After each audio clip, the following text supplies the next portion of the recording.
Hello, I'm Candid Frank Stanisci of. Ooh, I got a phone call. Sorry, can't answer the phone. I'm Candid Frank Stanisci of Candid Frank Live. Welcome to the Spanglish World Network on Zingo TV, channel 259 and 50. Please remember to download the Zingo TV app at the respective app stores for iOS and Android devices. While you download, make sure you rate the app and leave a comment if you wish. Zingo TV is available on Google Chromecast, Amazon Fire TV sticks, Roku sticks, and also on all smart TVs 2016 forward. Joining me now is Aaron William Freeland. How you doing, Darren? Doing all right, Frank. How are you? Oh, I attached my phone to my computer, and it And can be how's that very working out for distracting. you? But I got to figure out a way to disconnect it. So, how do you like the grubby look? It looks better on you than it does on me. Make it all work, buddy. Make it all work. Rock it, rock it. That's Oh, okay. It's only there until Saturday, and then it's gone, and I don't have to worry about it for another year. yeah, I hear you. I truly do hear you. All right. Well, let's start with our favorite topic. And of course, that would be the Canadian Football League. Why don't you hit us with story number one, which, of course, is the Alouettes extending Davis Alexander through 2027. Yeah, for the next 3 seasons, this is one of those moves that you rarely see in the CFL. They mostly usually go for 1 or 2 year contracts. Um, but according to Danny Machocha, at just 26 years old, Davis is the future of this franchise. The season he was called upon to play in crucial games, and he responded very well under pressure. He's learned from Cody Fajardo for 2 years and is ready to take the next step. We're now entrusting him with the leadership of the team, and we have full confidence in him. So have you heard anything about Cody Fajardo stepping down or moving into a coaching role? Well, he's got a $200,000 salary. Thank you very much. Coming up here in January, coming up. And the Alouettes have an option to not give him that money and allow him to be a free agent. I think everything you just said right there from Machocha says we're keeping the 200 grand. Yeah, no, that it definitely sounds like it. I mean, Alexander's only 6 foot 195, but he had the opportunity to actually start a game in July against the Roughies, in which he won. He also won 4 straight games between July and August to help the Alouettes secure the East Division title. Uh, in 2024, he completed 105 of his 151 passes for 1,347 yards and 6 touchdowns. He also rushed for 166 yards and 3 touchdowns himself. So, you know, impressive numbers. I think he's on the up and coming, and he's on the up and up. He's got a good history in college football as well, and he may very well be the right choice.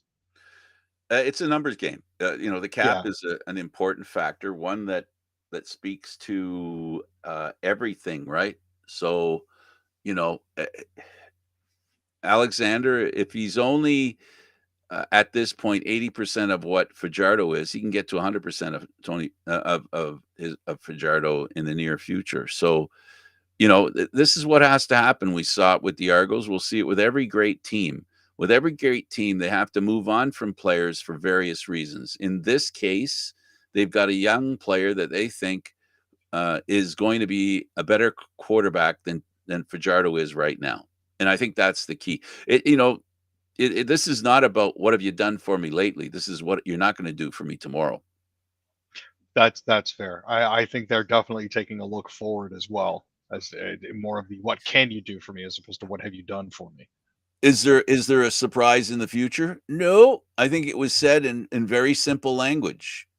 He's our guy. Yep. It's real simple. Danny's The made it Al- very clear. the Owls also signed four, including a draft pick and Daniel Olajuwon. So yeah, they have signed national receiver Daniel Oladejo. They've also signed American linebackers Katie Davis and Trey Thomas, as well as American offensive lineman Ed Montilas. All were signed through the 2026 season. So it looks like the Owls are committed to um, a longer term building plan at this point. I think they felt happy with the success that they had this year and wanted to continue to build on that for the next two. Oladejo is 5'10", 192, arrived in November and was part of the team's practice roster. He was with the Red Blacks in 23 and 24 after being the team's territorial second round pick in the 2023 CFL draft. Davis spent time with the Roughies in 24 before signing with the Owls last June. Thomas joined the Alouettes last September and spent time on the practice squad after being part of the Blue Bombers organization. Montilus joined the Alouettes last September and spent time on the practice squad as well. Montilus is 25 and he played 5 seasons for the University of North Carolina. He's extending his education, so that's awesome. Big trade. Stamps acquire Vernon Adams. Going to be interesting. We knew that. That's just the other shoe finally dropping. That's all that is. Yeah, no, it's very true. Now the Lions acquired Calgary's 2025 round 2 selection, 9th overall, curious wording, their 2025 4th round selection, 29th overall, and their second round selection in 2026. As part of the deal, Calgary also receives a 2025 4th round selection, 32nd overall, and a 3rd round selection in 2026. So they're very excited, obviously. Dave Dickinson says, we know he's a dynamic player and a great leader. We look forward to him bringing his big talents to the red and white. So Vernon did a lot of outstanding work in BC. Um, after Nathan Rourke left, he picked up the slack. And, I'm glad to see him get this opportunity. This is an opportunity for him to take over with the Stamps and really do some good work. Absolutely. A very talented player who has constantly been hounded by another quarterback moving in. The Argos bring Brent Monson in to be the Argos defensive coordinator. That's the word out there. Yeah, he spent 15 years in Calgary, including 6 as a defensive coordinator. Originally from Hamilton, he served 5 years over 2 stints as a linebackers coach in 2010 and 15 to 18, 1 year as a defensive line coach in 2011, and 3 years as a running back coach in 2012 and 2014. He also served as the team's strength and conditioning coach from 2010 to 2014. That's a wealth of knowledge that he's going to be bringing with him to the Argonauts. Now, his time with the Stamps also coincidentally overlapped with Ryan Dinwiddie's, who was a quarterback coach in Calgary from 2016 to 2019. So the good news is he's not coming into a system where there's a lot of unfamiliarity. He's got a degree of familiarity with Dinwiddie already, so hopefully they can make that work. If you want to job with the Argos, you got to work for the Calgary Stampeders. No, just kidding. Well, Levi Mitchell when? No. Bombers signed 3. They've signed national receiver A.K. Gassama, American receiver Keelan Harris, and national long snapper Ian LaRue. Gassama is back with the Bombers after being selected in the 6th round, 55th overall in the 24 CFL draft. He attended the training camp and recorded 1 catch for 9 yards in a preseason game versus the Roughies. Harris signs with the Bombers after time in the NFL and a 3-year collegiate career with Oklahoma Baptist from 19 to 22. And LaRue from the University of Laval returns to the Bombers after spending the 2024 season with Laval. LaRue was selected in the 4th round, 37th overall by the Bombers in the 24 draft. Let's talk about the Riders. So they've added national wide receiver Deshaun Mims, which is an interesting signing. He was picked 50th overall in the 6th round of the 24 draft. He played with the club during training camp before returning to the University of Regina to continue his collegiate career. In the last 4 seasons at the U of R, where he played 32 games, he recorded 130 receptions for 1,717 yards and 10 touchdowns. Excellent. Well, why don't we go over to hockey, and we'll start with the Montreal Canadiens, who their ineffectiveness is becoming more and more of a normal thing. There was a period in the 80s when I would see a lot of headlines that are similar to this. This is the Canadiens posted their lowest shot total in nearly 15 years in a 3-2 overtime loss to Utah. So they only had 13 shots on goal despite the 4 minutes and 33 seconds of power plays. It's the club's lowest shot total since December 7th, 2009, when they faced the Philadelphia Flyers. The difference is on that night on December 7th, 2009, they beat the Flyers 3-1. Sergachev got the OT winner for Utah, who are now 9-10-3 to the Habs 7-11-3. This has been an absolutely disastrous season so far for the Montreal Canadiens. Hoping Line A comes back sooner rather than later because they really could use the help. Absolutely, absolutely. Well, the Sens win a hockey game, and they do it against a team that's playing pretty well in Canada. That's the Flames. Yeah. In the grand scheme of things, it's only a quarter of the way into the NHL schedule, and that's fine. But after having finally snapped a 5-game losing skid, I think the Sens are kind of looking for a little bit of light in the darkness here. Brady Tkachuk's power play goal early in the third period stood as the winner as Ottawa pulled out a 4-3 win over the Flames on Monday. Um, this couldn't have come at a better time. This has got to be a breath of fresh air for the team. I know Kachuk called out his teammates as well as himself the previous game, but it's finally nice to see them get back into the win column. Absolutely. Hellebuck saves 43. Follow scores twice to give the Jets a win over the Wild. Hellebuck, what a goalie. That guy has been absolutely dynamite. And no offense to their other goaltender, but unfortunately, he's been taking the lion's share of the spotlight when it comes to his play. So glad to see that he's doing a little bit better here. He had 43 saves. Iafallo scored 2 goals. They beat the Minnesota Wild 4-1 on Monday night in a game between two of the Western Conference's best. So it's not like they beat a slouch. They actually had to put some work in. Um, Jacob Middleton actually beat him on a rebound in the first period before Iafallo tied the game less than 90 seconds later. It was a tip in on the power play with 6:40 left in the game, the 100th goal of his career. Nito Niederreiter's backhander from in front of Gustafsson made it 2-1 with 8:55 remaining in the second. Niederreiter spent 2013-18 in Minnesota and now has 7 goals and 4 assists against his former team. One of those players that seems to do better every time he plays his old teams, and at the rate he's going, there's going to be a lot of them by the end of the year. Absolutely. Lackinen stops 32. The Canucks shut out the Boston Bruins. Look at those Bruins. They're chasing Montreal. Yeah, this is a very, very sad I'm, situation I'm here. looking. I'm looking at my phone to see the standings. Oh, yeah, the Bruins are 10-10-3 with 23 points. The Habs are 7-11-3 with 17 points. So, the Bruins are it looks like they're taking the express elevator to the basement at this point because things have not been good. They fired their coach. They brought in a hockey legend, one of those trusted hockey men that seem to recirculate through the league every couple of years. But yeah, Brock Besser was back with the team after missing 7 games with an upper body injury resulting from a hit in a game on November 7th. Jeremy Swayman has unfortunately been absolutely ice cold. He only made 13 saves for Boston. On the bright side, Lankinen made 32 saves, in getting himself the shutout. That is not impressive numbers for a guy that the Bruins basically threw a Brinks truck at just to try to get him to stay with the team. So I'm not sure where they go from here, Frank. I'm not sure if Well, there's the any. Sabres have passed them. Yeah, I'm not sure if there's a goalie out there that they can pick up. I thought it would be Ottawa that passes them. I really did.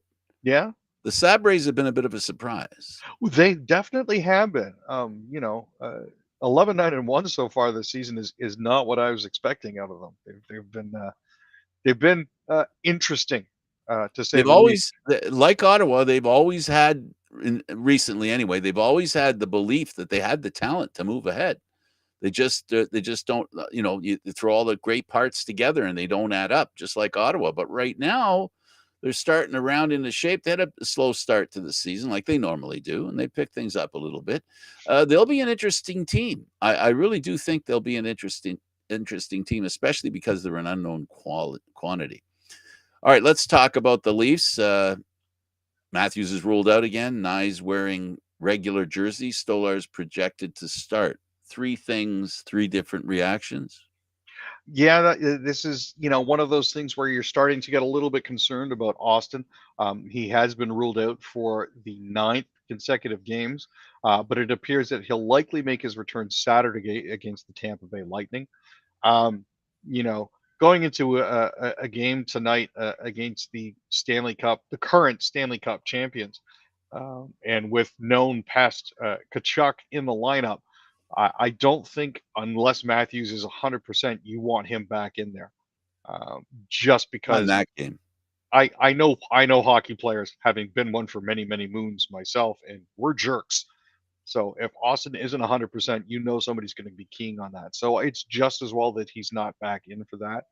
Um, the good news, seeing Nyes back out there in the ditching the red no contact sweater for practice, is certainly an inspiring sign. Given the fact he was wearing a non-contact jersey less than 24 hours ago, it appears he will be cleared to return on Saturday, but he won't be in the lineup tonight, I don't think. We can check that out a little bit later. Um, Let's talk about William Nylander. oh, Willie's been absolutely fantastic. Uh, you know, uh, he's he. I think he's actually earning his contract, and He I'm not trying to be funny when I say that. I mean, this dude has proven to be is. value for dollar. You know, um, there's been so many people talking about how he should be traded for so long. I'm just glad that he's playing well enough to I shut up the stopped that naysayers. talk. I stopped that talk before and after he signed this contract. I still think it's too much money, but Yeah, the guy is he's Marner's been really good lately, but Nylander has been better than everybody else, and I throw Austin Matthews into that. wow, I mean, the one easy thing to say is, yeah, the only reason Nylander's been better than Matthews is because Matthews hasn't been playing. But at the same time, he's second on points on the Leafs, right behind Mitch, who's got 28. Nylander's got 24. Tavares has 20. Follow that up with Morgan Riley at 13. There's your big four right there. They're performing where they need to be. Matty Nyes has been a wonderful surprise for me, with 8 goals and Oh, 4 assists, sitting at 12 points and fifth in least scoring. That kid has been something else since he broke in with the team a couple years back. well, he's a guy they entrust with being truculent, to use a Brian Burke term.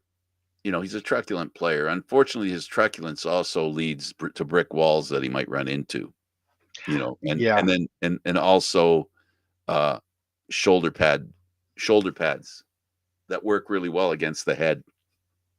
It's a very well, hard piece of equipment. I mean, technically speaking, it was a hockey play. So, I'm not uh, sure. I'm not sure. For me, I'm not sure. I'm not sure it was a hockey play. A hockey play isn't one that involves a shoulder hitting a head, especially an equipped shoulder the way it is. That's just all I'm saying. Again, we've talked about yeah. this before. It's the injury that I find off-putting. Combinations for tonight's game. So, based on the observations from Leafs practice tonight, sorry, this morning, we're looking at Bobby McMahon on the left with Tavares and Marner. Looking at Robertson being given another chance with Pontus Holmberg and William Nylander on the right. You got Nikita Grabenkin, Fraser Minton, and Alex Nylander, for lack of a better term, the Marlies line. And then you've got Steves, Dewar, and Lawrence on the fourth. You've got Riley and OEL first pair, McCabe and Tanev second pair, Benoit and Connor Timmins for the third pair. I think what's interesting to note here is Steve Lawrence is going to be drawing in, Oliver Ekman Larson is going to be drawing in, and Anthony Stolars is going to be getting the start against his old team. Um, so that is good to see. Matthews is still out. Pacioretty's still out. Yarncroke is still out. Kampf is still out. Reeves is suspended. Domi is out, and Matthew Nyes is still out as well. Again, most of these players, well, Matthews and Nyes at least, are scheduled to be back on the Saturday. I think of interest here, you've got Alex and Willie playing on the first power play unit together. Willie's going to be back at the point. Alex is going to be on the left wing with Tavares, Marner, and Riley. That is a really interesting look for me. I'm hoping to see more of it. Second power play unit is also interesting because it's Robertson, Minton, and McMahon up front with OEL and Connor Timmins on the blue line. So you've got the Marlies boys up front, which is gonna prove to be interesting, I think. The Nylander thing, and about Nylander, I mean Alex. The Alex Nylander thing is they're giving him every chance to make this team. Yeah. The good news is he's being given a chance. The bad news is he better be successful because one thing I know for sure, uh, he will go down. And I think not that William Nylander has any say in the matter.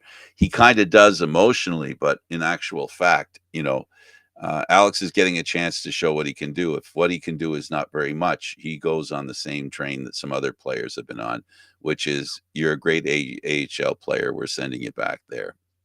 Yeah, I mean, he's been on one, two, three, four. This is his fifth NHL team so far in his 8-year career.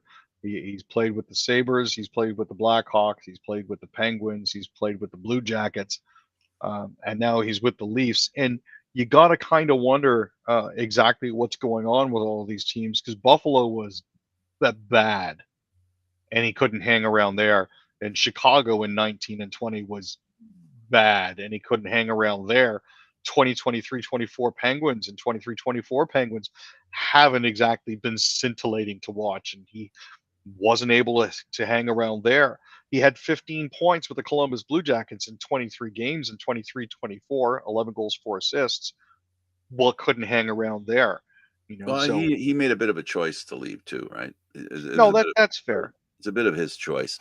But the fact is that he's in Toronto now, probably, and I think just anybody who was paying attention to the teams he's been on, all the teams you spoke about were teams that didn't make the playoffs. Well, except for the team that he did well with, but left the most Yeah, recent team, right? yeah. So he's never really been. He hasn't had a long history of playing for a good team, which in turn teaches a player good habits. So he's getting a chance here to play for a really good team and have a better understanding of what it takes to be an NHL hockey player, a successful one, a good one. He has a lot of experience on what it's like to play as an NHL hockey player with players that don't look so good and it doesn't feel so good when you're playing there. So, the extra intensity of being a contender might draw. I know we always say motivation should be something that a player does on their own. It shouldn't require a certain team at certain time. They should always be ready to play the game, be a professional. But still, there's a difference, and there's a difference in atmosphere. There's a difference in work ethic and practice.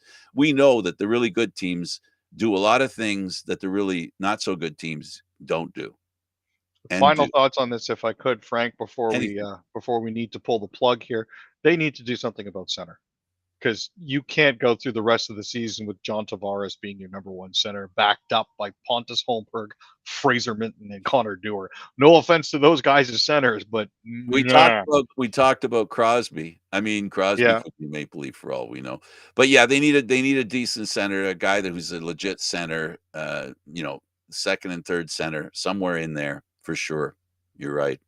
no, and you know what? Dakota Mermis has been assigned to the Toronto Marlies on a long-term injury reserve conditioning loan, so we'll have to see where that pans out at the end of the day.